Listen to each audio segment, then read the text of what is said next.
eletrofrágil, vamos falar sobre os versos, assim, as interações da teoria eletrofrágil no meio de X.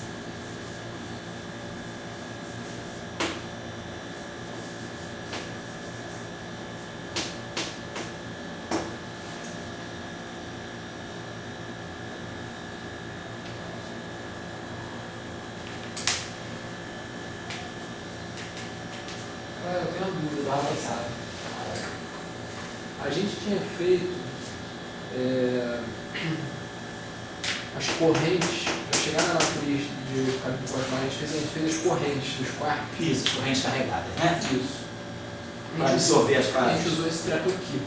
Dá licença. Era um up da família A Isso. ligado a um down da família B. Isso. Aí você escrevia uma transformação aqui para Isso. eles, para diagonalizar. Isso. Só que o que eu não entendi foi como você conseguiu. Porque tinha uma relação entre esses índices aqui. A B, a C, legal. E Isso. pra mim ficou meio esquisito depois. Tá certo, deixa eu ver aqui uma coisinha. Deixa eu pegar Isso. aqui, tá certo. É porque a gente tinha o seguinte, só que estou revendo aí a questão que o Pedro levantou. A nossa corrente tinha essa estrutura, então, a corrente carregada. Então a corrente carregada é o left da família A. Então esse U grande é o U, é o C ou o T, né? São os quartos superiores. O da família A, tá certo, tá aqui. Aí temos aqui o gama mi e o D, né, F, toda a estrutura da corrente carregada é F, da família B. Beleza. E aí, quando nós tínhamos feito a diagonalização das matrizes de massa, né, a gente tinha olhado as matrizes de massa que misturavam, quer dizer, os quartos superiores, misturavam os acoplamentos de Yukawa, né? A gente tinha feito a análise pelos acoplamentos de Yukawa, com aquelas matrizes que misturavam as famílias, então eu tinha sempre o. Então, aqui o que a gente tinha feito, eu vou aproveitar redefinições aqui. Então, nós tínhamos visto que nós tínhamos essa relação da diagonalização da matriz de massa do setor U, da matriz de massa do setor B, vinham duas matrizes distintas. Então, nós tínhamos no final, seguindo o nosso passo a passo aí, nós tínhamos essa relação aqui, por exemplo, U, L, então vou botar em termos matriciais. É uma matriz S que faz a diagonalização no setor U, matriz S Udaga, U, L. E, semelhantemente, no setor D, nós tínhamos uma matriz de DLs, eles vão com a matriz SD. Vamos pegar aqui a matriz SD,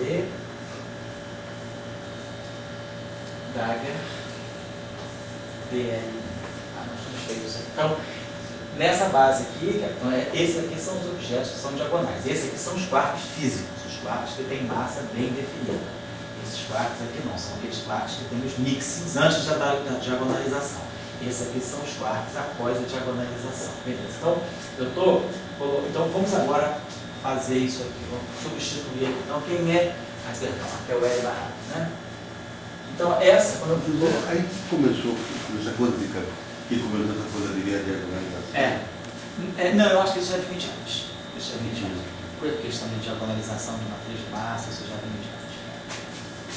Então, aqui, nós vamos fazendo, quando a gente fizer essa substituição aqui, então nós vamos ver, ó, levando essas duas diagonalizações, essas duas redefinições aqui, então nós vamos ficar, ó, o L, vou primeiro colocar em forma matricial, depois a gente abre os elementos de matriz. O L' barrado, SU. Estou pegando o barrado disso. Então, quando eu barrar isso aqui, esse dagger aqui vai ficar o SU. O barrado no espaço espinorial, né? Ele barra no espaço espinorial, mas ele coloca o dagger no espaço dos U's. Então, no espaço dos S. Aí aqui a matriz gama mi. E aqui o D vai ficar SD dagger.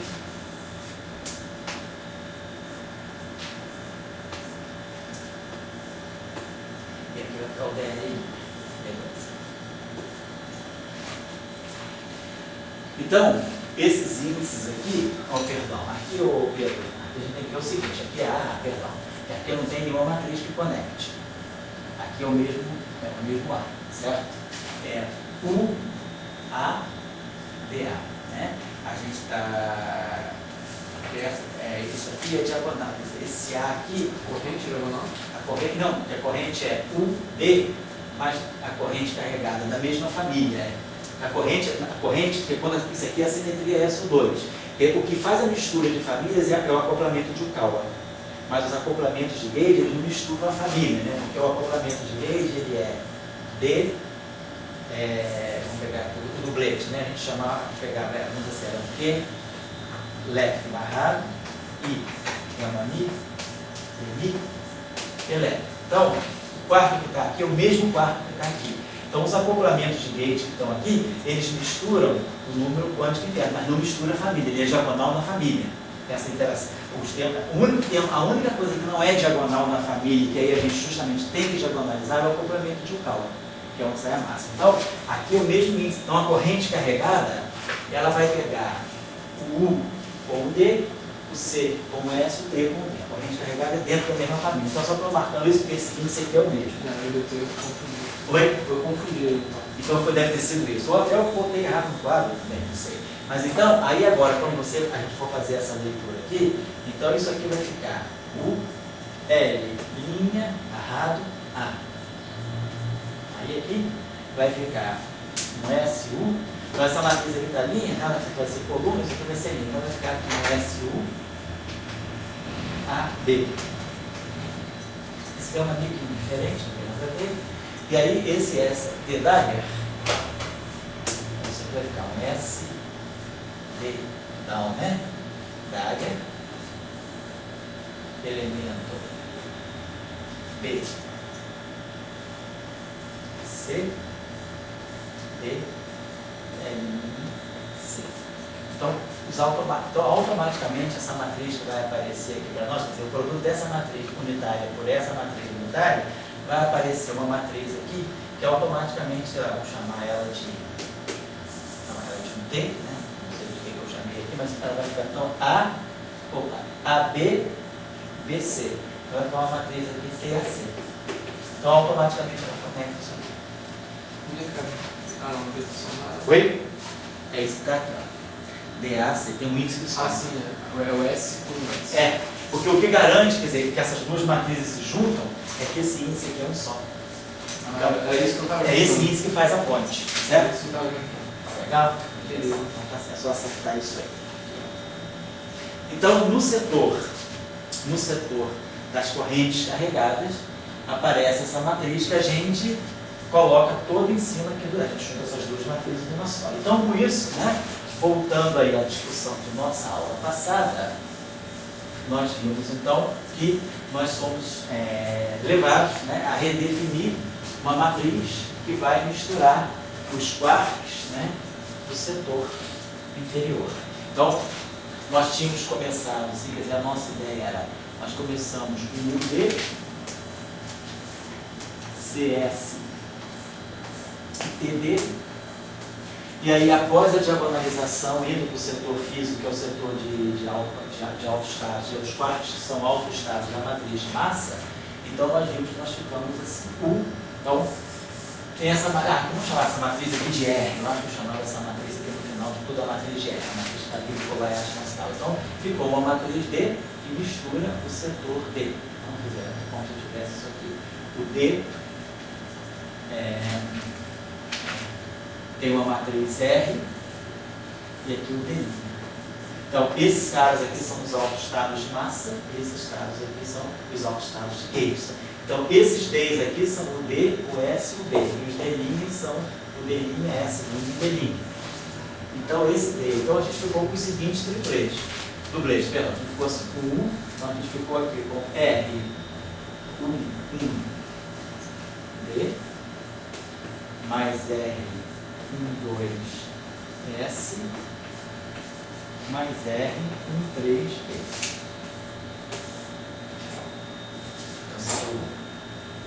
Então, depois, né, quer dizer, então agora aqui, botando aqui, essa linha aqui, são os quartos físicos, né? Então, os linhas são os que têm os altos valores, são os altos estados de massa. Aí aqui depois nós pegamos a segunda família, que é o quark C, Então aqui ficou R, né? Depois aqui é o R, 2, 1, mais R, 2, 2, S, 1, mais R, 2, 3, D. Então, o D, e aí o 4 D. Então ficou 3, 1, mais 3, 2, S, 1, mais 3, 3, D. Então, mas agora temos que pensar que os traços físicos são esses aqui.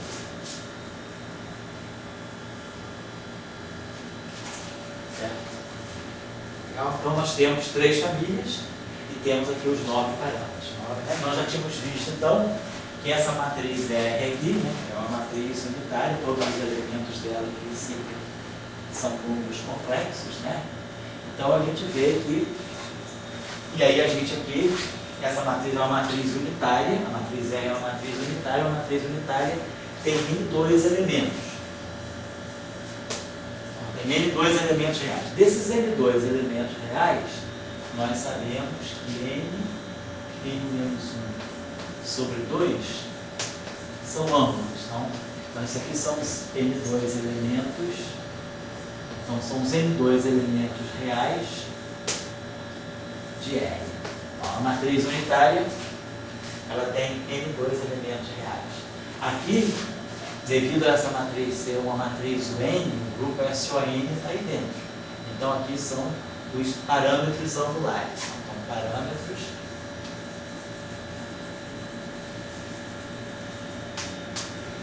angulares de SON. Estou supondo então que eu tenho N sabores, N flavors. Então isso aqui me dá um número de fases. Então isso aqui vai me dar 2N2 menos N2 dá N2, então dá N mais 1 sobre 2 fases. Então a matriz unitária tem N mais 1 sobre 2 fases. A gente já fez o exemplo explícito, né? No caso do SO2, N igual a 2, aí fica 2, dá 3 parâmetros de fase. Então, visto que uma matriz SO2 tem um ângulo de 3 fases. Bom, então nós temos N mais 1 sobre 2 fases. Aí agora aquela questão que nós fizemos outra vez, a redefinição. Por exemplo, vamos pensar assim, esse elemento aqui é complexo, esse número aqui é um número complexo, então ele tem uma fase, eu posso escrever, vamos fazer o seguinte, Pedro, você tiver alguma dúvida a respeito daquilo? Não, eu estou pensando aqui, professor, revendo. Não, vê só, porque eu acho que aqueles índices se casam e aí é ele que faz a ponte das duas matrizes. Não, cara, eu estou voltando para entender, para lembrar desses... Tá certo, olha aí. Pode. Então, olha só, esses elementos aqui são números reais, são números complexos em geral. Então vamos pensar o seguinte, esse R11 eu posso pensar o seguinte, ó, R11 é um número complexo. Eu posso escrever ele dessa forma, módulo de R11 vezes uma fase, R elevado a alfa, vamos dizer assim. Certo? Então, aqui eu tenho uma fase. O que eu vou fazer aqui? Nós vamos... Eu estou selecionando quem é a fase desse parâmetro. Eu posso escrever aqui... Mas tudo isso aí é real ou é complexo? Não, isso aqui, essa matriz aqui é uma matriz UN. Então esses elementos aqui são elementos complexos. R11, R12, R e J, tudo são números complexos. São os elementos de uma matriz unitária. Mas aí você botou N2 elementos? Quer dizer, são N2 elementos reais. Mas esses N2 elementos, quer dizer, uma matriz, ela tem N2 elementos reais. Tantos são fases e tantos são ângulos. Então, cada matriz, é como, deixa eu pegar aqui, é como se a gente... O R é uma matriz real? Não, R é uma matriz unitária. Só para a gente lembrar do caso do SU2, só para a gente lembrar como é que ficou essa, se fosse em dois, se a gente pegou o caso do SU2, que era mais fácil de manipular. Ficava assim, ó. Ficava aqui um cosseno de θ, é elevado a alfa, é elevado a γ. Aqui ficava seno de θ, é elevado a beta, é elevado a... Você chamava de terça. Isso, era assim. Aqui ficava menos seno de θ, é a menos beta, é e gama, e aqui ficava cosseno de beta, aqui não tem esse é a menos e alfa, é e gama. A gente podia parametrizar essa nossa matriz, U2, dessa forma: 3 fases, alfa, beta, gama, e um ângulo θ. Então, a situação é semelhante aqui. Esse cara aqui, ele tem uma fase dentro do 2. São todos números complexos. Então, esses elementos de matriz são elementos complexos. Como essa matriz aqui. Essa matriz aqui é uma matriz complexa, mas ela tem um número real, que é um beta, que é um ângulo real. No caso, 2 por 2, ó, 2 por 2 dá 1, 2 menos 1 dá 1. Então, dá um ângulo real, um parâmetro angular. E dos 4 parâmetros sobram 3 fases. Tá? Então, esses números que estão aqui, os elementos de matriz, são complexos. São números complexos formados pela função trigonométrica, seno ou cosseno de um ângulo real e por uma fase. Certo? Então, é isso que eu estou querendo dizer. Então, esse R1, R12, R3, todos esses R são números complexos. Eles têm um módulo e uma fase. Certo? Então, a ideia que nós estamos tendo aqui é o seguinte: eu vou escrever esse número complexo aqui, eu vou decompor esse número complexo na parte real dele. Então, isso aqui vai, vamos dizer que esse R1, então, aqui tem R1. Eu vou fazer o seguinte: eu vou escrever esse R1 como sendo o módulo de R11 vezes uma frase, elevado a alfa. Isso aqui é um número complexo. Como aquela nossa matriz aqui. E aí eu posso pensar o seguinte: tem esse R alfa aqui. Então, eu posso fazer aqui eu multiplico, divido, boto assim, E alfa, E menos I alfa. Aqui é a mesma coisa. E alfa, E menos I alfa. E aqui é a mesma coisa. E alfa, E menos I alfa. Só botei a identidade. Eu vi que essa fase era alfa, eu botei a identidade. E aí, com isso, eu posso fatorar um E alfa para fora desse dublete todo. Eu tiro esse E alfa, tiro esse E alfa, tiro esse E alfa, tiro esse E alfa. Então, só estou redefinindo. Então, eu fatorei esse E elevado a I alfa na frente disso tudo, e aí, claro, esse campo aqui, ele ficou redefinido por essa fase.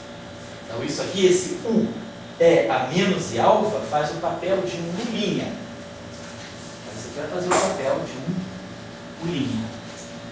Esse número complexo aqui perdeu a fase dele, e esse número complexo aqui absorveu uma outra fase. Então, ele foi redefinido, ele não deixa de ser um número complexo com uma fase. Então, eu vou chamar esse cara aqui de R', e aqui, essa fase aqui também entra nesse cara e redefine um elemento R1, 3'. O que é importante é que eu não tenho essa estrutura, mas essa fase daqui, ela foi totalmente fatorada aqui para fora, e eu redefini esses quartos aqui.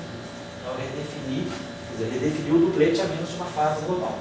Então, beleza. Então, esse cara aqui ficou o módulo de R1.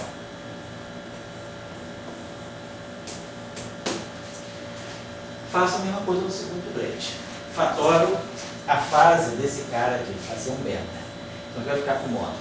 Aí aqui, eu vou reabsorver, aí vou fazer aquela mesma história. Boto E beta menos I beta, E beta, E menos I beta, E beta menos I beta. Então, fatoro um E elevado a I alfa, E beta aqui para fora desse duplete. Esse duplete fica todo redefinido por uma fase global única. E aqui, esse elemento aqui é só para dizer que eu incorporei aquela fase aqui dentro. Isso aqui era um número complexo, tem um módulo e tem uma fase. Simplesmente eu redefini a fase desse número. E faço a mesma coisa aqui. Essa fase daqui é perdida, dá uma fase global aqui, redefino isso aqui. Da mesma forma que eu fiz lá, boto E gama, E menos I gama, E gama, E menos I gama, E gama, E menos I gama. Então, com isso eu perdi 3 fases. Foram canceladas. 3 fases foram eliminadas.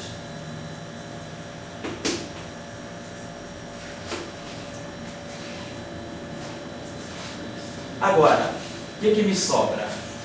Me sobra o quarto S linha e o quarto... O R2 linha é o R2 e ele vai ter alfa. Isso, exatamente. Só redefino a fase desses números complexos. Então, esse número complexo aqui tem uma fase. Esse número complexo aqui também tem uma fase. Então, mas agora, a fase dele aqui Quer dizer, R 3 está descobrindo. Isso. É o módulo dessa fase. Isso. Ah, esse aqui esse cara aqui, R1, 2 linha. Exatamente, ele é módulo de R linha 1, 2 vezes uma certa fase. Ele é elevado a ideal, exatamente. Tem uma fase. Então, esse cara tem uma fase, esse cara tem uma fase, e esse cara tem uma fase. Mas eu tenho à minha disposição agora só os quartos S e D. Certo? Então eu perdi 3 fases, redefinindo, na verdade, esses quartos aqui de cima. E aí ficaram 2 quartos à minha disposição. Aqui eu já não tenho mais fase, aqui eu não tenho fase e aqui eu não tenho fase. Justamente eu tirei a fase daqui para redefinir esse quarto e redefinir esses elementos de matriz aqui, incorporando aqui a fase.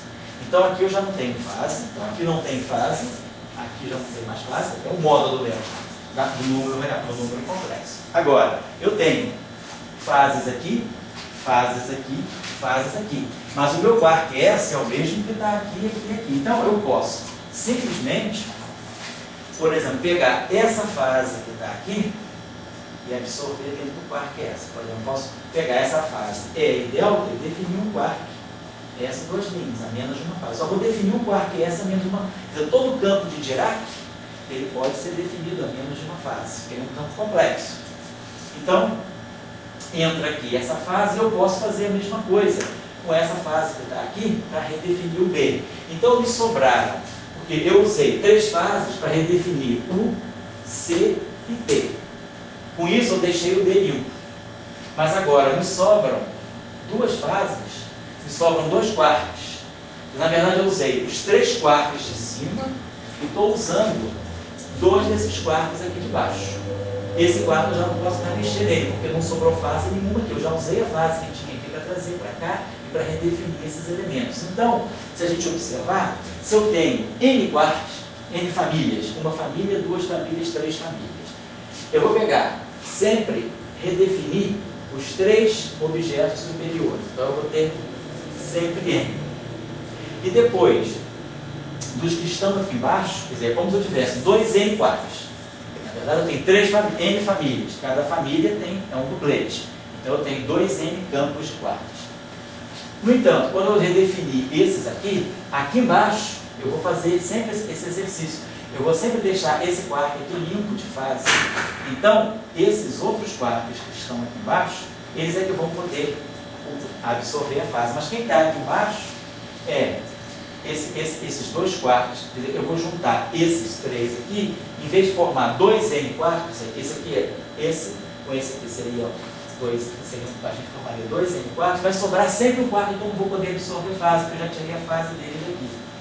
Então, se eu tenho N famílias, eu vou poder esconder 2N menos 1 fases dentro dos campos dos quartos. Fazendo sempre isso. Para cada família eu vou pegar sempre o primeiro elemento. Então eu vou usar N quartos das N famílias. Depois, na parte inferior, eu vou ter outros N quartos. Né? Mas desses N quartos, 1 vai ficar solto. Eu vou pegar mais N menos 1 quartos para absorver fase. Mas 1 que eu limpei, ele não vai poder absorver. Então vai sobrar sempre esse quarto. Então, no final do dia, nós temos sempre 2N menos 1 campos de quartos que vão poder acomodar fases. Estou querendo dizer. Então, nesse caso, como nós terminamos aqui com N mais 1 sobre 2 fases, então a gente tem N mais 1 sobre 2 fases. A minha matriz R, ela iria me trazer N mais 1 sobre 2 fases. Mas, na verdade, isso não vai acontecer, porque eu vou poder subtrair 2N menos 1 fase. 2N menos 1 fase, elas vão ser completamente inconsequentes, porque elas vão poder ser redefinidas dentro de campos fermiônicos. Então, isso aqui dá o que para nós? Dá N2 mais N menos 4N mais 2 sobre 2, né? Então, dá N2 menos 3N mais 2 sobre 2. Então, isso é o número de fases efetivas que vão sobrar. Então, eu estou falando, então, dos N2 elementos reais da matriz, o N, que aparece pela redefinição dos campos físicos, esse aqui é o número de parâmetros angulares, então não são fases. Então, de fases me sobram esses. Então, essas matrizes R elas vão carregar N mais uma sobre duas fases. Agora, nem todas essas fases vão ser consequentes. Dessas fases, 2N menos uma, eu vou poder absorver. O mecanismo é sempre esse. Eu tenho N famílias. Então, cada quarto superior vai absorver uma fase. Porque eu vou sempre escolher deixar esse cara real. Então, e aí, esses que sobram aqui vão poder absorver a fase. Então, só um quarto vai ficar de espectador. Quando eu limpo essas fases, né, por exemplo, eu posso sempre eleger o quark dele para ser o quark que vai ficar sem poder ser redefinido. Então, eu vou ter 2N menos 1 quark, os 2N quarks presentes nas N famílias, eu tenho 2N quarks, 2N campos, né, nos N dupletes. Um vai ficar, eu não vou poder absorver. Sim? Porque olha só, eu tenho N famílias. Cada família tem dois campos. Então, cada família tem dois campos. Então, o número de campos de quarks é sempre 2N. 2N é o número de campos de quarks presentes nos N dupletes. Mas, desses 2N, olha o mecanismo que a gente fez. A gente sempre escolheu deixar esse elemento real, de tal maneira que eu pude redefinir todos os quarks superiores e todos os quarks inferiores, exceto ele. Então, dos 2N quarks, né, eu ficarei 1, 2, 3, 4, 5, 6, dos 2N quarks, só essezinho aqui não vai poder absorver fase, porque eu já usei a fase dele para redefinir os caras de cima e para redefinir esses elementos aqui. E aí depois, com isso feito, eu pude pegar a fase daqui, trazer para cá, a fase daqui, trazer para cá. Aqui não. Eu já redefini o S lá, então não posso fazer outra redefinição do S. O S é o mesmo campo. Então eu usei 2N menos 1 campos fermiônicos, né, de quark, para absorver algumas daquelas fases. Então, 2N menos uma fase são completamente supérfluas. Então, dessas N mais uma sobre 2, eu elimino 2N menos 1. Então, o número de fases reais, o número de fases efetivo no final de todo o processo é N2 menos 3N mais 2 sobre 2. Então, sempre no problema com N famílias, o número de fases, né, o número final de fases, então, se eu tiver essa N famílias. Então, a gente entendeu que o mecanismo é que os 2N campos, umzinho só sobra para ficar sem ter liberdade de fase. Todos os 2N menos 1 sobram fase. Então, essas N mais uma sobre duas fases, não são todas importantes. Eu posso eliminar 2N menos uma delas. Então, o número de fases que vai sobrar é aquele número que a gente achou lá. Menos 2, menos 3N mais 2. Então, isso, N menos 1, N menos 2 sobre 2. Então, se a gente retomar o caso bidimensional, o caso de duas famílias, que era o caso lá de Cabíbo, né? 2 menos 1, 1. 2 menos 2, 0. Não sobra fase nenhuma. Então, com duas famílias, não tem fase. As fases, como a gente mostrou na aula passada, todas as fases podem ser absorvidas. Por quê? Porque nós temos 3 fases e 4 quartos. Então, todo mundo entra. Mas agora, o número crítico é quando eu tenho 3 famílias. Quando eu tenho 3 famílias, eu tenho 6 campos e 6 fases. Então, ó, 3 menos 1, 2, 3 menos 2, 1. 2 por 2, 1 sobra uma fase. Então, no caso de 3 famílias, as correntes carregadas, né, elas carregam uma constante de acoplamento complexa com uma fase. Então, sobra uma fase. Se eu tivesse 4 famílias, então, 4 menos 1, 3, 4 menos 2, 2, 6 por 2, sobrariam 3 fases, se eu tivesse 4 famílias. Com 3 famílias. Então, essa foi a ideia do Cabíbo, do Kobayashi e do Maskawa. Na época, eles pensaram, se tem violação de CP, a origem da violação de CP pode ser uma constante pode ser uma fase, uma constante de acoplamento complexa, e isso vem por causa da nossa redefinição do que é quark, que é alto estado de gauge, e o que é quark, alto estado de massa. E aí, com isso, eles conseguem ver que a violação de CP vai aparecer no setor de correntes carregadas, que são processos envolvendo W mais e W menos. Por quê? Porque vai ter uma constante de acoplamento complexa. E nós sabemos que uma constante, a invariância sobre reversão temporal, ela pede que todas as constantes de acoplamento sejam reais. Se a gente viola T, claro que a gente viola CP. Então, aliás, eu queria dar uma referência para vocês, eu não conhecia esse livro, eu descobri essa semana um livro muito bom de um cara da Universidade de Pisa. O nome do livro é Discrete Symmetries and CP Validation. Ele faz toda essa discussão do CP no LHC. É um livro muito legal. Eu acho que é o nome do livro. Didático. Oi? Cara didático. Cara didático. Livro didático. Você viu para você ver um livro para doutorado. Discrete Symmetries.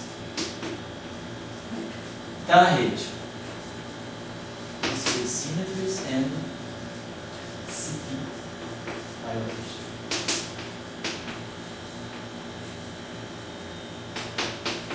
Marco Sots. Marco Sots. Não é verdade isso.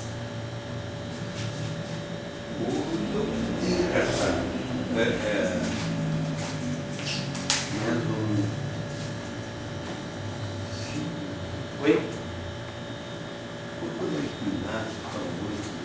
A 3 sigma, 4 sigma? Ei? Sigma. Mas é a questão de precisão de eventos, né? Um evento que tem 5 sigma, né? 5 sigma é um evento confiável, é isso que eu estou falando? Mas é um critério estatístico, né? Esse sigma ele conta para você a confiabilidade. Se você tiver um evento assim, com confiança de 5 sigma, é porque é a coisa certa, né? Você pode anunciar o resultado. Enquanto você não tem 5 sigma, você não anuncia. Não é uma questão estatística, é uma questão de desvio padrão. Tratar de desvio padrão, tratamento estatístico. Exatamente. Porque se você fala do negócio tem 5, é porque tem a relação entre a meia largura gaussiana e o desvio padrão. O desvio padrão é a largura gaussiana. Então, se tem uma coisa, uma distribuição que tem 5 sigmas de confiabilidade, quer dizer que todo o ou seja, uma certa fração, né, você pega lá a exponencial de menos não sei o que ao quadrado, né, você bota os 5 sigmas ali, você vai ver que uma certa fração de 99% dos eventos estão dentro da meia largura gaussiana. Então quer dizer que todos os seus eventos são compatíveis com aquele pico ali. Se tua gaussiana tem um sigma só, quer dizer que 50%, 30% dos eventos estão próximos do pico, então está tendo uma dispersão muito grande. É mais ou menos isso. É isso mesmo, é por aí, é uma questão de interpretação de leitura estatística aplicada. Então, para nós, fica claro que a gente, quer dizer, a ideia é que fica claro a importância do trabalho de Kobayashi Nasukawa, né, que foi justamente entender que era preciso, então, ter uma família mais para poder incorporar a violação de CP no modelo, na teoria de Sala-Glass-Naguera, na teoria eletrofrágil. Então, com isso, eles fizeram a previsão. Raciocínio de fase. Raciocínio de álgebra linear, no fundo, raciocínio de teorema de diagonalização. A questão é a importância de ter transformações biunitárias. Isso aí te deixa, no final de tudo, uma matriz unitária de presente nos acoplamentos. E uma matriz unitária tem N mais 1 sobre 2 fases. Aí você vê que tudo bem, nem todas as fases são relevantes. A questão toda aí é um pouquinho aquela discussão que a gente tem um pouco dos nossos cursos, saber que parâmetros você pode absorver nos campos. Quando você tem um lagrangiano escrito da forma mais geral possível, quais são os parâmetros que vão ter consequência física e quais são aqueles parâmetros que podem ser, são supérfluos, podem ser redefinidos de alguma forma, por absorção de campo. E nem todo parâmetro que está no lagrangiano é necessariamente um parâmetro que vai ter consequência física, ele pode ser reabsorvido dentro de uma redefinição de campo, era essa a discussão. Só que nesse caso eles fazem essa limpeza, sobrariam para eles, né, N mais 1 sobre 2 fases. Mas eles falam, não, essas fases são muita fase. Dessas fases eu posso, algumas delas, absorver na redefinição dos campos. Então a contagem foi que 2N menos 1 campos absorvem algumas dessas fases. Aí sobraram no final de tudo N menos 1 e menos 2 sobre 2 fases. Então isso aqui. E aí um número para N igual a 3 dá justamente uma fase. Eu vou colocar para vocês. Esses números, isso me lembra um pouco aquela história daquela transformação da economia. Isso é? Em 10 dimensões. Botando exatamente as e cargas. a partir daí tem 10 dimensões. Essas coisas são a física. É um número certinho. Mas, digamos, será que é isso? Sim. Não um número casual, exatamente. Mas eu digo assim, o outro tirou que tem 10 dimensões. E aí se tira que tem. Que tem uma falha. Que foi mais uma família. Tem que ter mais uma família, são 3 famílias. Eu vou colocar para vocês aqui a matriz de Kagyu Kobayashi Matsikawa. Essas coisas assim, um pouco assim, a questão da força do imaginário, né? Perfeito. Que você, o imaginário é que nem um bicho, né? Você está dentro daquele bicho. Exato. E você seguiu aquele bicho, né? Quer dizer, deu bicho, deu o que tem que ter mais uma família. A família deu bicho.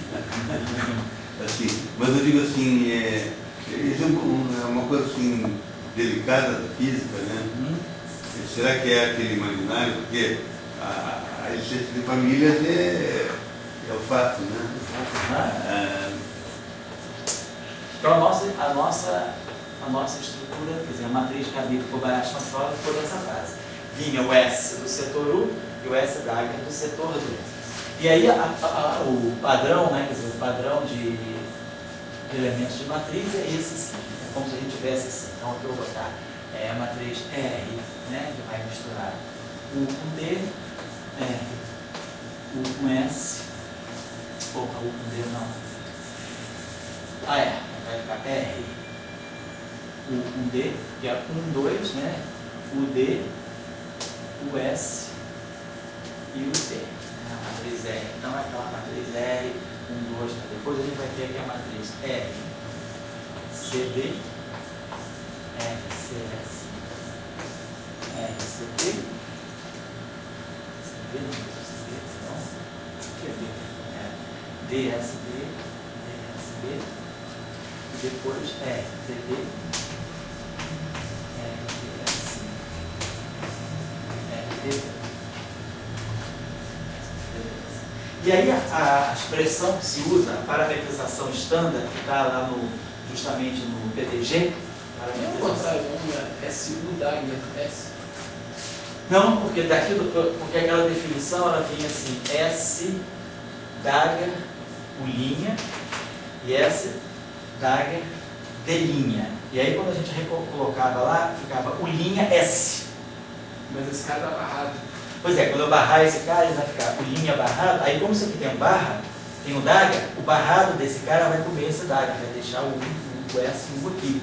Aí tinha um gama mi e aqui ficava o D. Mas o D é o S D Dagger D linha, justamente isso que acontecia, né, Pedro? Tá certo. Né? Então fica S o D Dagger depois. E aí a matriz R que está aqui, a notação, quer dizer, como é que se diz? A notação não, a parametrização que é adotada hoje pela matriz aqui do Kobayashi Matsikawa é essa. Deixa eu colocar aqui. Está no PDG. Então ela tem a seguinte estrutura. C12, depois a gente vai explicar o que é isso. C13, S12, C13, S13, menos e delta. Esse delta é a fase aqui. Depois aqui nós vamos ter menos S12, C23, menos C12, S23, S13, R delta. C12, C23, menos S12, S12,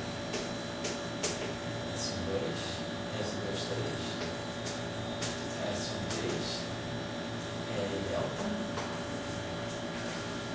S23, C13, S12, S23, C12,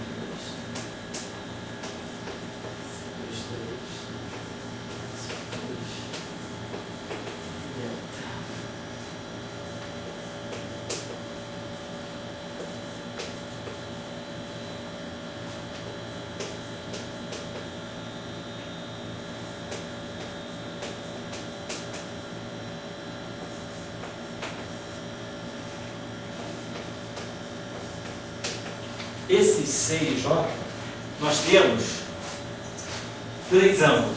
Então nós chamamos θ1, 2, θ1, 3 e θ2, 3. Então, esses ângulos são as S e J, é o seno de um θ e J. E o C e J é o cosseno do θ e J. E aí nós temos 3 ângulos, que nós chamamos de ângulos θ1, 2, θ1, 3 e θ2, 3.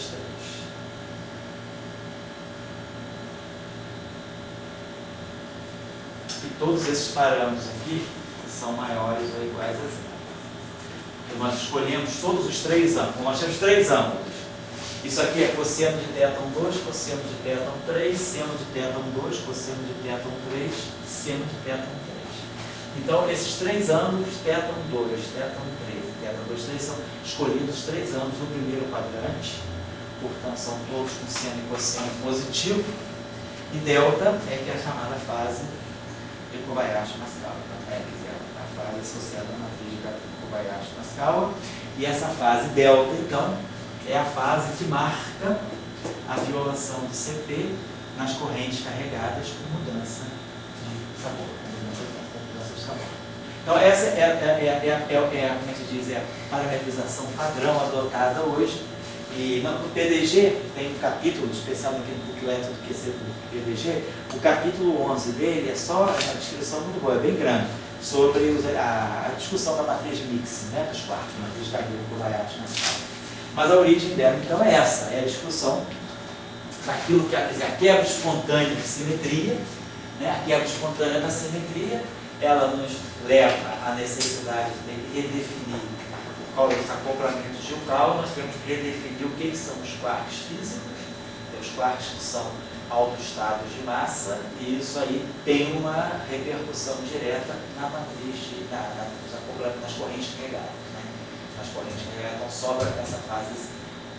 Tem um capítulo muito bom, mas isso aí eu já não é importante, não é que seja um detalhe, é importante, mas eu acho que não é necessário cobrir pelo curso, porque eu acho que aí é uma coisa muito especial. Mas no livro do Cheng Li, aquele livro dele de Gauge Theories, né, of Elementary Particles, eu acho que é o capítulo, eu tenho a impressão que é o capítulo 11, é o capítulo seguinte à teoria eletrofraca. Ele mostra, ele pega o sistema K-barra e ele estuda a violação de CP, olhando a interação entre os quarks, olhando os decaimentos dos quarks, e ele calcula exatamente a violação de CP usando o sistema K-barra e usando a matriz de Kobayashi-Maskawa. Então, se alguém quiser ver assim, um cálculo explícito dentro da teoria eletrofraca, no capítulo seguinte ao capítulo de teoria eletrofraca do Cheng Li, ele faz o cálculo, e calcula o looping, ele mostra como é que o nome é Cheng Li. Eu tinha passado, vocês têm esse, acho que eu mandei o PDF para vocês, é o Cheng Li. Gauge Theories of Elementary Particles. Esse livro eu acho que eu considero ainda o melhor livro nessa área. Então, a parte que é de fundamentação dele é muito boa. Claro que os dados não todos estão atualizados, o livro é mais antigo, mas ele tem a parte de fundamentação é muito boa. E faz o cálculo? Faz o cálculo do sistema K-barra e calcula explicitamente a violação de CP em função dessa fase delta. Ele pega um processo físico mesmo, que é o sistema K-barra, K0, K0 e ele mostra que é um sistema onde Cronin e Fitch, né, descobriram a violação de CP experimentalmente, e aí ele pega esse sistema e coloca à luz da teoria eletrofraca, calculando no sistema K-barra o processo a nível de quarks, para ver como é que essa fase delta, qual é a grandeza física, né, a violação de CP em função dessa fase. Então está lá no Cheng Li. Está feito de todo o detalhe, realmente está até grande o capítulo por causa disso, ele faz em todo o detalhe. Bom, e aí, eu acho que para fechar um pouco essa discussão da teoria eletrofraca, né, a gente vou aprofundar um pouquinho, vou voltar aqui um pouco a discussão do gauge unitário, para a gente ver como é que fica a formulação mais completa. Eu vou fazer o seguinte, né? A ideia agora com esses cursos gravados aí, o ano que vem, esse ano agora, né? Quando for fazer teoria eletrofraca, eu vou fazer o seguinte, eu não vou começar o curso direto, já dando aula. Eu vou fazer o seguinte, eu vou reunir com o pessoal, vou pedir ao pessoal que comece a assistir a aula gravada. Eu não tenho que repetir o mesmo curso, oi? Sessão pipoca. Tipo. E aí, a gente vai fazer o seguinte, eu vou fazendo aulas de complementação. Eu deixo, tipo assim, a pessoa estuda a primeira semana, eu deixo assim, a pessoa 2 semanas livre para estudar as primeiras aulas. E aí, quando eu entrar em sala de aula para dar aula, em vez de repetir toda aquela aula, eu vou pegar tópicos mais avançados ligados a esse curso aqui. Então, por exemplo, no ano que vem, aproveitando essas aulas que a gente deu, eu posso aí calcular o processo físico mundial da gente. Então, a gente vai, porque todo semestre vai estar repetindo o curso, então eu acho melhor a gente deixar o curso gravado como base, e aí no semestre seguinte, a gente parte desse curso, mas as aulas que a gente vai dar, não vai precisar repetir aquela espontânea de simetria tudo de novo, a gente já faz coisas mais avançadas em cima do que está gravado. O que está gravado, o cara vai lá, dá uma lida, assiste a aula, aprende alguma coisa e aí a gente faz tópico mais avançado. Eu acho que Mas vai ser não uma é só com homem, né? o homem, né? Vamos ver se esse ano entra menina aí, né? De repente, não sei como é que ficou a seleção do CBPF. Aquela Carolina entrou. Qual Carolina? A que eu te falei de Brasília. Ah, ela veio para o CBPF? Ela vai ficar na física matemática. Ah, não sabia, não. Tá toda Brasília, a Lourinha, né? Isso. Ah, sabe porque ela estava querendo para São Paulo também, não estava? Ela queria muito limpa. Ah, era por limpa, né? Ela vai fazer 2 meses de seleção limpa. Ah, vai fazer verão, né? Mas aí ela aceitou a bolsa daqui já para não perder. Já aceitou, né? Então tá. Para qualquer vez ela não ficar, passa para frente a bolsa, né? A bolsa daqui, ela pode ser passada para frente. E vai ter uma bolsa surpresa. De repente parece uma notícia dessa, meu cara nem tem esperança e vem uma bolsa. Pois é. Então tá, joia. Então vamos fazer o seguinte, eu vou sumarizar aqui. Deixa eu fazer aqui. Antes de você começar, deixa eu uma dúvida. Vai, pode falar. Quando você fez a parte do Idirukawa para os quartos, você introduziu o fio dual. Exatamente, o fio para jogar de carga. Isso, para dar massa para o pessoal do quarto de cima. quarto de cima, isso, ao contrário. Por que eu não posso fazer a mesma coisa no setor de Irukawa dos leptons? Porque aí você daria massa pro neutrino. Mas isso a rigor não é proibido, eu posso Não é proibido, você pode fazer isso. Quer dizer, a questão agora é, se nós quisermos introduzir massa para o neutrino, qual vai ser o critério? A gente vai então, se o neutrino também tem massa, então será que eu teria uma simetria SO2 left vezes o SO2 right? Será que agora? Porque se agora eu vou ter neutrino right, se o neutrino tem massa, eu vou ter neutrino right. Então eu teria neutrino right, elétron right. Será que esses neutrinos, esses neutrinos right e os elétrons carregados right, eles ficariam dupletes ou não? Então, tem formulação que já foi feita, né? Em que você introduz a massa para o neutrino, mas coloca o neutrino também no duplete right. Então você fica com a simetria SO2 left. São coisas simétricas. Exatamente, SO2 right. Aí você faz isso, mas aí você introduz um triplete de Higgs. Você não precisa disso, você pode fazer isso sem introduzir um triplete. Você pode colocar o neutrino right num singleto. Pode, sim. Então, se você colocar o neutrino right no singleto, você não está mais com a simetria SO2 e SO2. Isso, está com SO2 normal. Isso, SO2 normal. É um singleto da SO2L. Isso. E você não tem problema, né? Não tem problema. Aí você tem que procurar qual é o melhor mecanismo de introduzir massa. Mas aí sim, o que você está falando, se a gente introduzir o fitil, o fio conjugado de carga, o Higgs conjugado de carga, acoplado com o dublete de elétrons, aí você vai dar massa para o neutrino. Aí pode ser um mecanismo, você dá massa para o neutrino. Aí você joga o problema e jogar o problema no V, você joga nas constantes de acoplamento. E aí você vai ter a mesma história de coisa. Aí você vai ter a mesma situação. Você vai ter um mix de neutrinos, quer dizer, você vai ter uma matriz de cabelo quadrado, mas fala com neutrinos também. Então a discussão das oscilações de neutrino fica vinculada a essa matriz. Que é a tal do trilho de massa. Isso, exatamente. Então isso é uma coisa à parte, é uma coisa importante. A física de neutrinos e a massa de neutrino. Mas como você está falando, eu tenho que. Quer dizer, se eu der massa para o neutrino, eu modifico completamente tudo. Tá certo? Mas aí normalmente a gente diz que isso já é uma física além do modelo padrão. Tá? Mas é isso mesmo. Aqui não, a gente escolheu acoplar, né, o fio conjugado de carga só com os quartos, porque a gente sabe que os 2 quartos do leite têm massa. Na teoria original, a gente deixa o neutrino sem massa só o quarto de baixo com massa. Então, o fio da massa para o quarto de baixo, não daria massa para o quarto de cima. Certo? Então, o fitil faz esse papel. É um pouco essa ideia. Bom, então, em função do que nós discutimos aqui, eu acho que a questão ficou um pouco de fora, que vale a pena a gente só mencionar, também está feito um detalhe no Cheng Li, mas eu queria valer a pena mencionar. Se só Pode falar.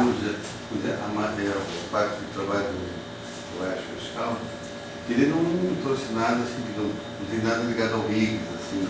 Não. Ele é mais ligado Não, exatamente. aos quartos e a questão de família, Isso, né? é. Ele Não, ele deixou o Higgs, ele adotou o Higgs tal e qual da teoria original de Salon Lash Weinberg. Ele pega o Higgs tal qual, como está, embora o Higgs tudo igual, simplesmente ele vai ver qual é a consequência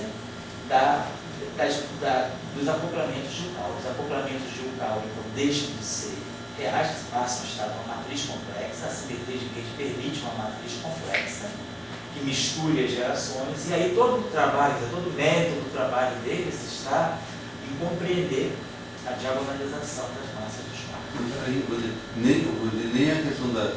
eu entendo assim, a teoria do professor Salan, assim, tem 2 fatores. Uma é a simetria H2+1 e a outra o Higgs. Isso. Essas 2 coisas se juntam e vão criando, né? Agora, no Roberto Machado, parece que ele não usa nenhum desses 2 elementos, foi crucial para ele.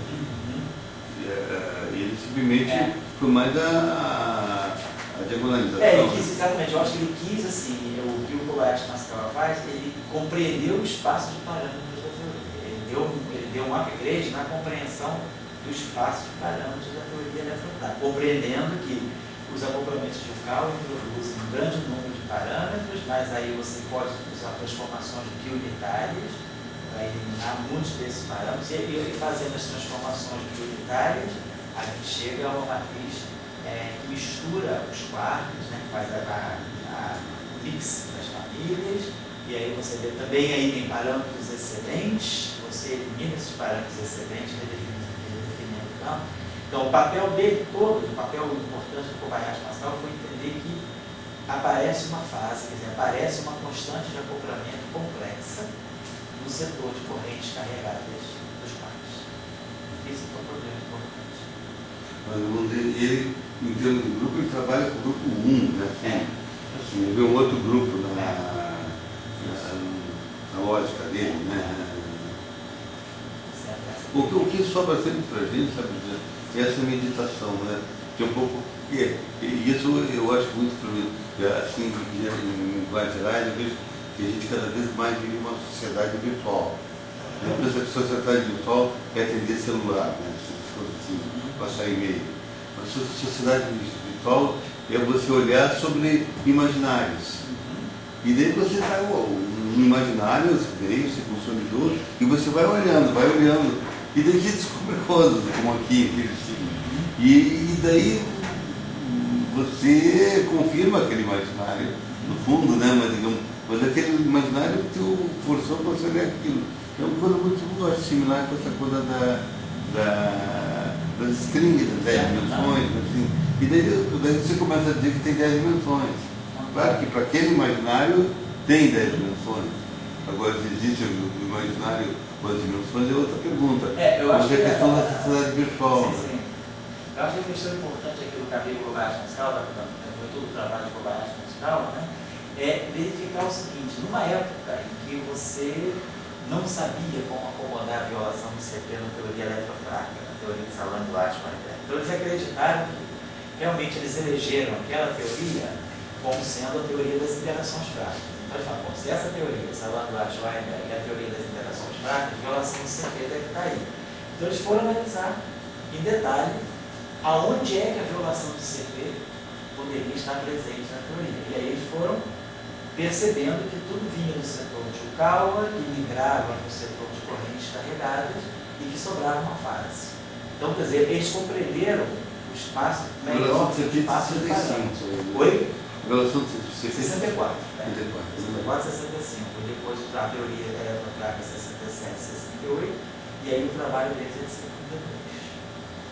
Aí eles falaram, então, realmente a teoria eletrofrágica é a teoria correta para descrever as interações fracas, a violação do CP só pode ser acomodada aí se houver 3 famílias. E aí eles fizeram uma previsão. O que eu acho que é interessante é o seguinte, a teoria eletrofrágica vinha fazendo previsões e a gente tinha confirmações, né? Foi o caso, vamos dizer, dos quartos, foram feitas previsões e as previsões eram confirmadas experimentalmente. Depois, houve uma incorporação, né, na violação de CP. A violação de CP ela foi descoberta, primeiro experimentalmente, ela não foi descoberta teoricamente, ela foi descoberta experimentalmente, e aí essa descoberta experimental pôde ser incorporada na teoria sem gerar conflitos com a teoria que já estava previamente estabelecida. Simplesmente ela pediu que a teoria se estendesse de 2 para 3 famílias. Eu acho que isso aí tem, assim, do ponto de vista da construção da teoria, eu acho que isso é uma observação que tem que ficar bem clara. Que a teoria fez várias previsões. Essa não foi uma previsão, foi a incorporação de um resultado experimental, que aí levou uma previsão, que era o aparecimento da 3ª família. Eu acho que era por aí que a gente tem que colocar. Essa é a única forma de você acomodar essa fase que sobra. Você não pode, por exemplo, colocar um múltiplo maior, porque essa conta fica totalmente modificada, né? Se eu colocar um múltiplo triplete, por exemplo. Triplete, né? Mas aí que partículas você colocaria no triplete, né? Mas a dúvida é igual qual partícula você colocaria no próximo triplete, na época ali. Bom, também, nessa época podemos pensar, será que opta-se por um novo, opta-se por um novo dublete ou a gente estende os multipletes, né? Qual o critério? Eu acho que, vamos pensar, eu acho que a fenomenologia da época, eu acho que fica claro para a gente que a estrutura de dubletes, eu tenho o elétron com o neutrino. Eu tenho o elétron carregado com o neutrino. A gente tem uma estrutura de dublete de quarks.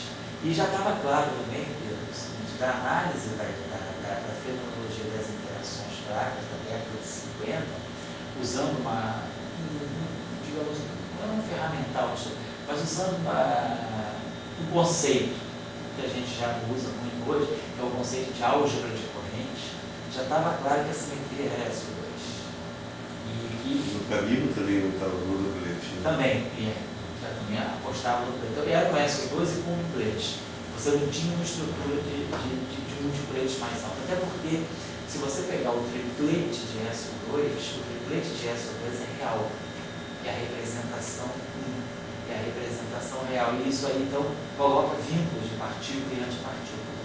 Realmente, a representação do dublete é uma representação mais interessante, porque ela é uma representação que os campos são complexos. Na representação triplete, você pode colocar os campos de forma real. Eu acho que ele tem alguns vínculos de números quânticos que seriam proibitivos para a gente pensar no triplete.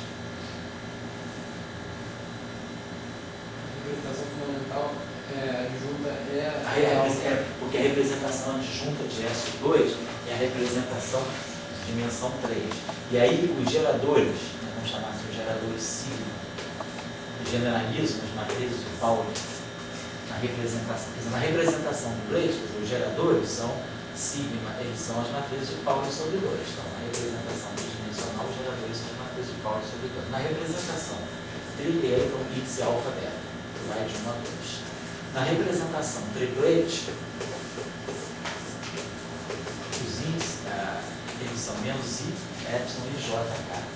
Então, a transformação de SO2, que é exponencial de I, os parâmetros, vamos dizer assim, delta I, e os geradores, como esses geradores aqui são puramente imaginários, essa transformação fica real. Então, a transformação de SO2 no triplete é puramente real, as matrizes são completamente reais. Aqui não, a representação do plate não, porque essas matrizes são complexas. Então, quando você exponencia I em sigma μ sobre 2, a gente também tem uma matriz de S2, uma matriz que pode ser, na verdade, essa matriz aqui a gente sabe, né? Se a gente escreve naquela forma, θ e chapéu está lá sigma, né? Isso aqui dá para nós o cosseno de θ vezes a identidade mais I, ou mais I, seno de θ. M chapéu está lá sigma.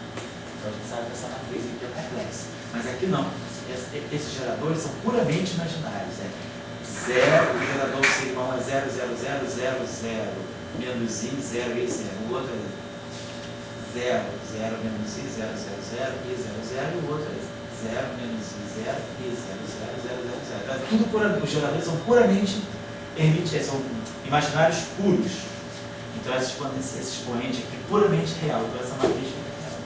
Então a representação 3 de S2 é uma representação real. Então se você botar um campo complexo nela, a transformação de S2 ela não mexe com a fase do campo complexo. Então é isso aí. Então se diz que é uma representação real, então os campos seriam objetos reais se transformando.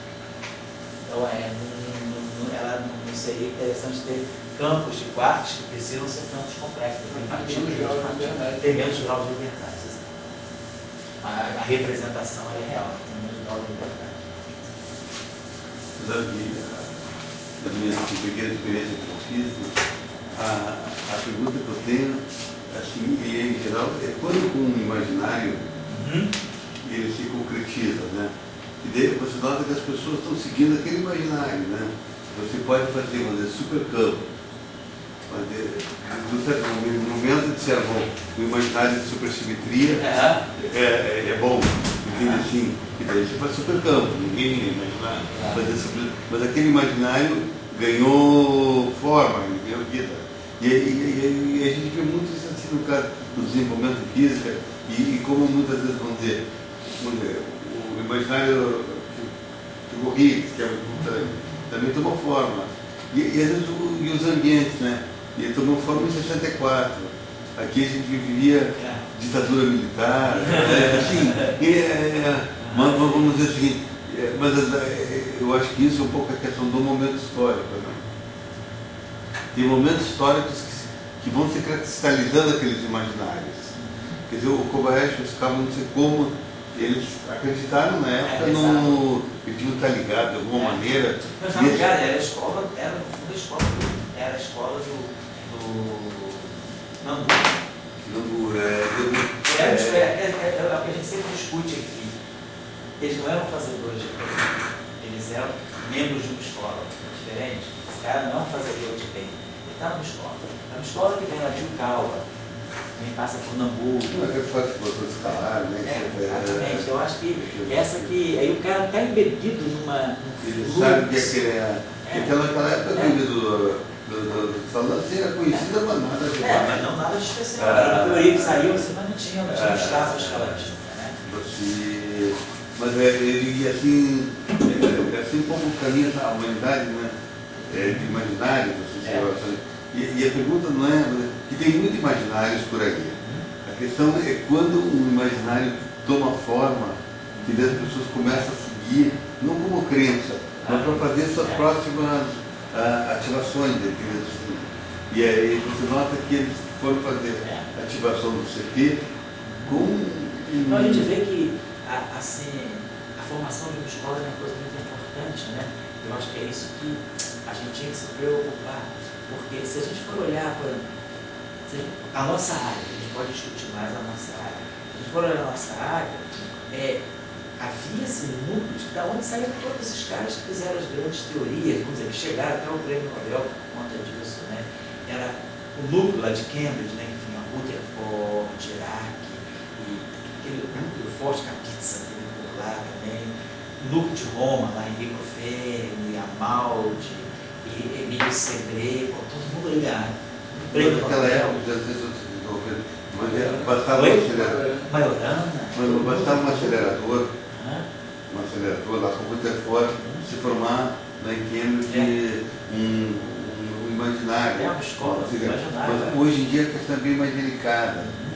Assim, como é que o imaginário se descristaliza, ou como outros também vão para o... a gente se descristaliza. Porque a gente tem que ver, porque a questão tem muitas coisas a fazer. Né? Então você hoje, você pode ser um mero fazedor de paper. Né?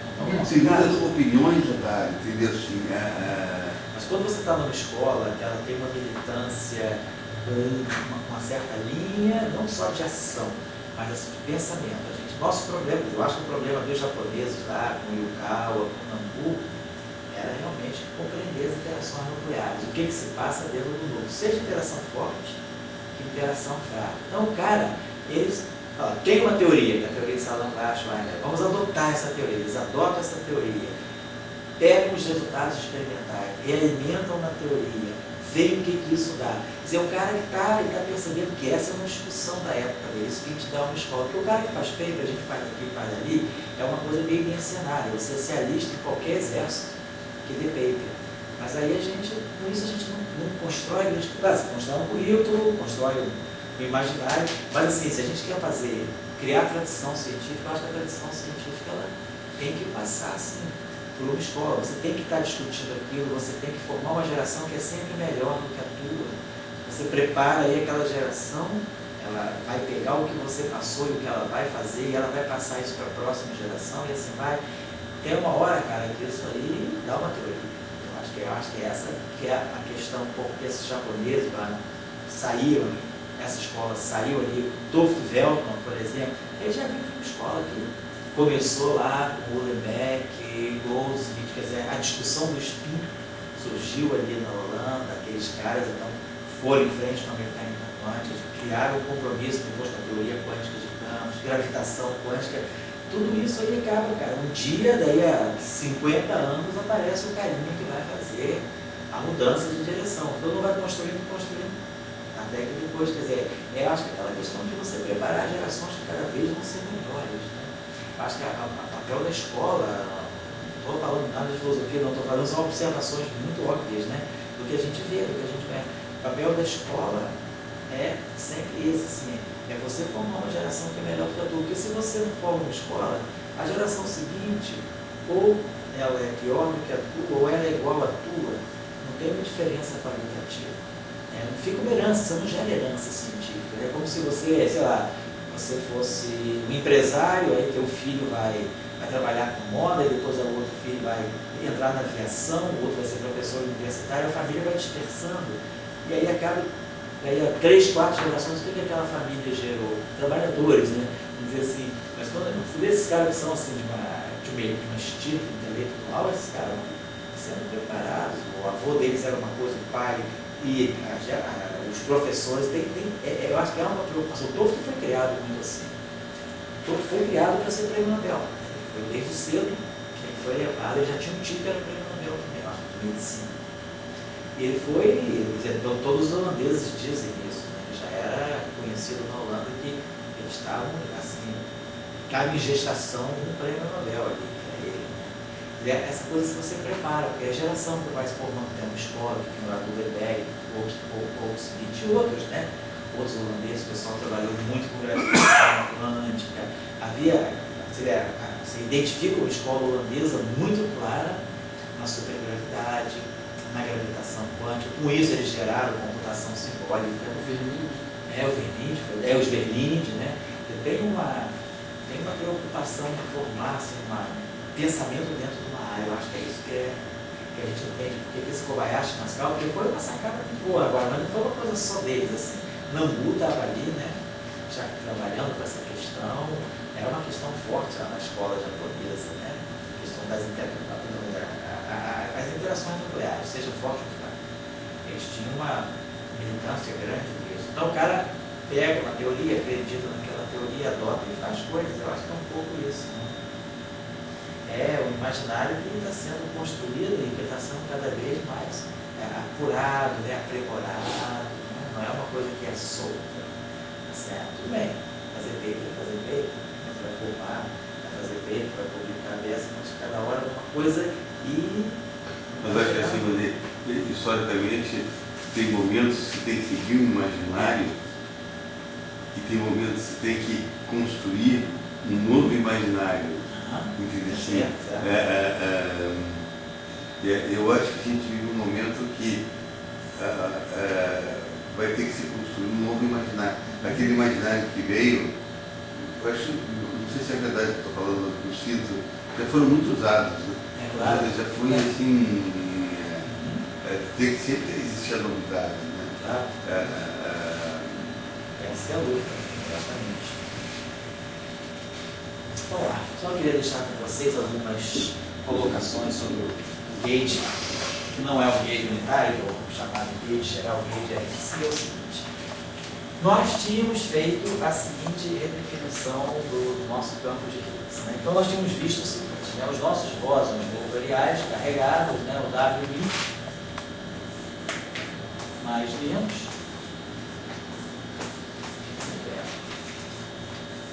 Feito isso tudo veio automaticamente da diagonalização da matriz de massa. Né? O A1 menos mais I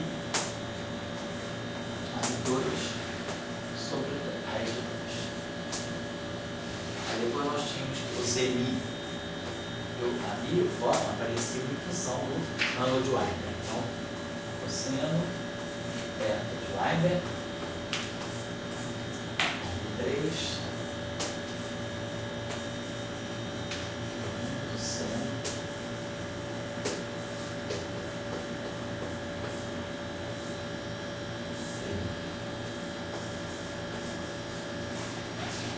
e aí ficava o fóton aqui, né?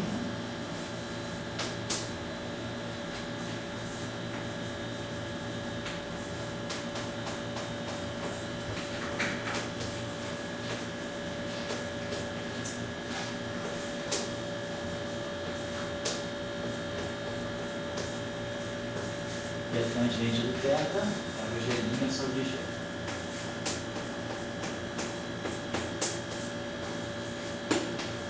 Duas constantes de acoplamento. E aí nós temos o nosso campo de Higgs. O nosso campo de Higgs, então, foi parametrizado desse modo aqui.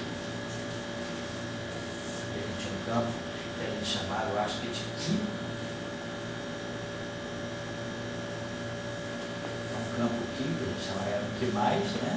Foi postado em Ki menos. E aí aqui nós temos V mais H sobre raiz de 2. O cara que, eu me lembro assim de esse negócio imaginário, isso aqui é o cara que, se for para lembrar assim, era Preparata, né? Preparata. É mesmo, é Juliano Preparata. Ele assim, É mesmo? ele ia lá e era firme, né? Assim, né?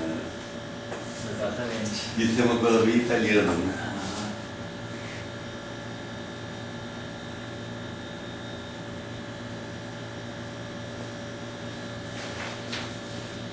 Então, o que nós fizemos no gauge unitário foi matar esses aqui, pela escolha do gauge.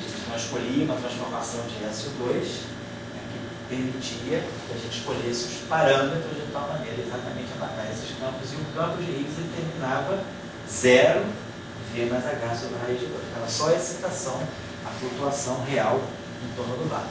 Se a gente vai para o gauge RC, como a gente já tinha discutido, aqui a gente estava chamando de Ki. Estou botando Ki mais aqui, mas é o Ki.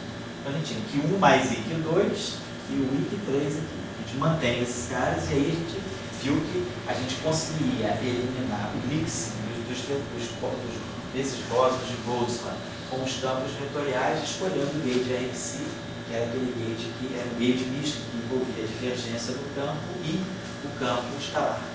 Então, nós vamos manter agora como é que ficam os acoplamentos da teoria de Salamullah-Schweiger, mantendo esses objetos, mantendo os bósons de Boltzmann, né? Os que seriam bósons de Boltzmann, mantendo então os escalares, não indo para o gauge unitário. Então, esse cálculo a gente já tinha feito, eu vou apenas recolocar ele aqui. Nós tínhamos visto que, usando o gauge fixo, quer dizer, a gente vai estar trabalhando então no gauge RC, nós tínhamos tirado os propagadores vetoriais. Então, nós tínhamos visto que o propagador dos Ws, né, quer dizer, se a gente pegasse aqui vamos chamar dessa forma aqui, a linha dos W, vamos colocar assim, linha dos W, né, W mais, W menos, né, W mais ou menos. Então, a linha de propagador dele era menos I, K2 menos a massa total ao quadrado. E aí o que ficava para nós? O FMI mais Si menos 1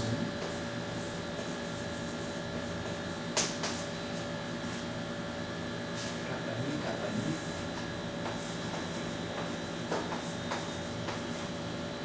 sobre K2 menos Si W ao quadrado. Então a gente via que aparecia aqui no setor longitudinal um polo dependente do gate, né? Então um polo que não é físico. E aí a gente via depois que esse polo não físico estava presente lá no escalar também.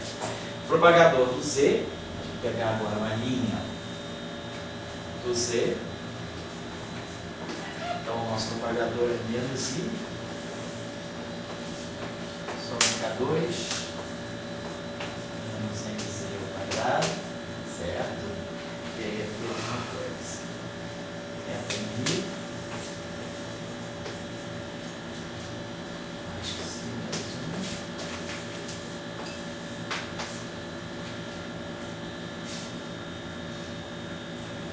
FMI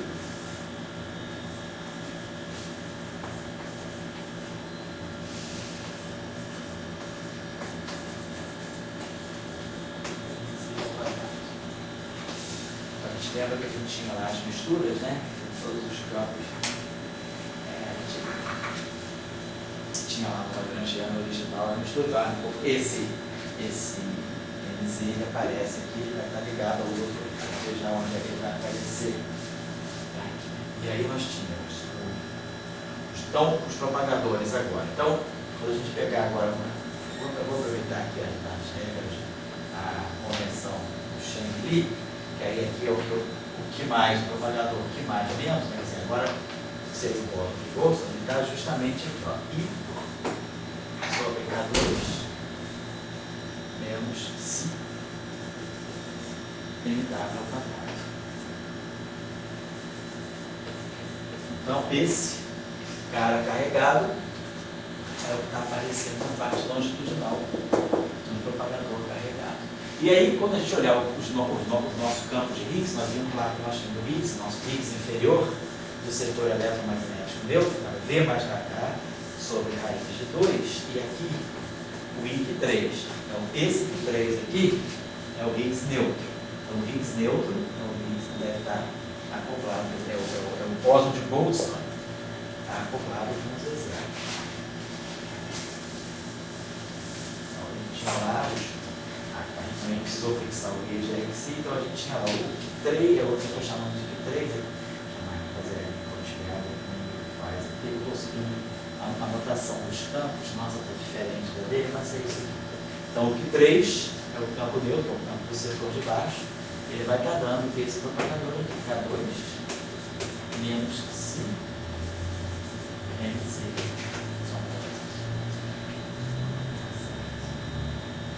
E aí o Higgs físico, Higgs, que é o nosso Ki, é o nosso H. Então vamos botar aqui. Confundir.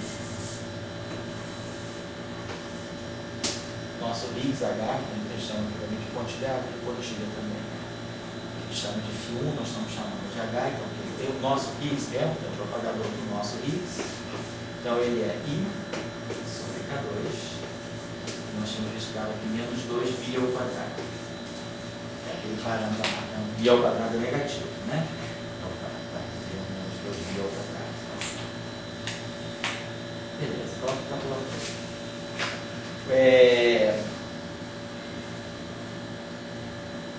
Então, a nossa escolha de gauge está genérica. Então, depois, nós tínhamos visto que nós temos as interações dos bósons vetoriais. Aí nós temos as interações de gauge, as interações entre os bósons vetoriais, os trivértices. Então, se nós olharmos, eu não botei o propagador do fóton porque é o mesmo daquele, claro, né? Então, depois nós vemos que nós temos os vértices agora. Nós temos, então, trivértice, né? W+, então nós vamos ter os vértices agora. Então, os bósons vetoriais têm interações cúbicas. Então, vamos ter a interação do W+, W- com foto.